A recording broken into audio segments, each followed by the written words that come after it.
যে দেশের অর্ধেকের বেশি মহিলা সে দেশে তো নারীদেরকে বা মেয়েদেরকে সেইভাবে তৈরি করতে হবে। উদ্দেশ্য হচ্ছে তৃণমূল পর্যায় থেকে খেলোয়াড়দেরকে উঠে নিয়ে আসা। অলিম্পিকে আমরা খেলবো, আমরা পদক জয় করব, অলিম্পিকে আমরা পার্টিসিপেট করব।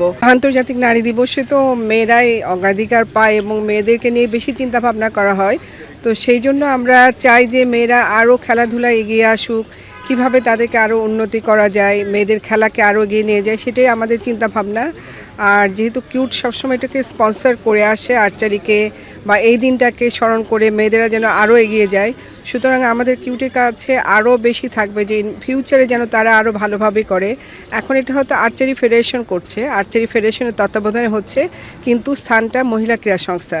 তো আমরা যারা মহিলা ক্রীড়া সংস্থায় কাজ করি বা আমরা যারা এখানে আছি, তারা চাইবো আগামীবার শুধু মহিলা ক্রীড়া সংস্থায় এই অনুষ্ঠানটা আয়োজন করবে কিউটের তত্ত্বাবধানে এবং কিউট স্পন্সর করবে। আশা করি সেটা আমরা আশা করছি যে আগামীবার আমরা এই মহিলা ক্রীড়া সংস্থার মাঠে আমরা নিজেরাই নিজেদের উদ্যোগে এই এটা পালন করবো আর কি। এই প্রতিযোগিতায় যে অংশগ্রহণ করা বা যারা আসবে তাদেরকে নিয়ে করব। আর আমাদের একটা ফিউচার মহিলা ক্রীড়া সংস্থা একটা প্ল্যানও আছে যে আমরা আসলে মহিলাদের এখানে কিছু কিছু খেলার ট্রেনিং হয়, সেই ট্রেনিংটা যেন আর্চারি এখানে দিতে পারে, আর্চারির সহযোগিতায় করতে পারে, সেটা করব।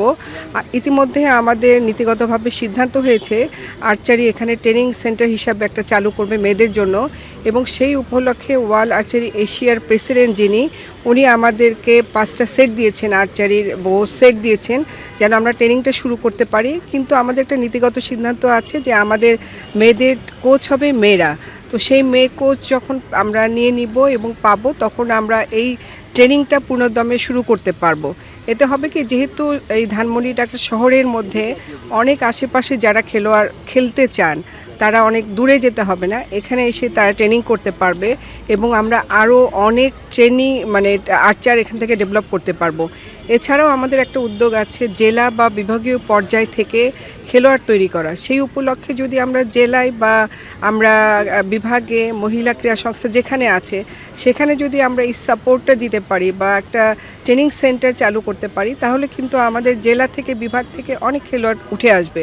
আমাদের আসলে উদ্দেশ্য হচ্ছে তৃণমূল পর্যায় থেকে খেলোয়াড়দেরকে উঠে নিয়ে আসা। যেরকম ফুটবলে কারা খেলে, বাইরের যারা আছে অনেক দূর থেকে, ময়মনসিংহ থেকে, তারপরে আমাদের রাঙ্গামাটি, ওগুলো থেকে খেলোয়াড়রা উঠে আসে, তারা কিন্তু অন্যরকম, তাদের একটা শারীরিক কসরত থাকে এবং দক্ষতাও থাকে। তো সুতরাং যদি বাইরে থেকে আমরা এরকম অনেক খেলোয়াড় উঠিয়ে নিয়ে আসতে পারি, তাহলে আমার অদূর ভবিষ্যতে আমাদের অলিম্পিকে যে আমরা সবসময় স্বপ্ন দেখি, অলিম্পিকে আমরা খেলবো, আমরা পদক জয় করব, অলিম্পিকে আমরা পার্টিসিপেট করব, তো সেই আশাটা আমার মনে হয় হবে।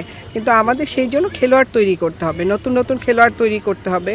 আমরা করি, মহিলা ক্রীড়া সংস্থা অনেক খেলোয়াড় তৈরি করে ডিফারেন্ট ফেডারেশনে দিই।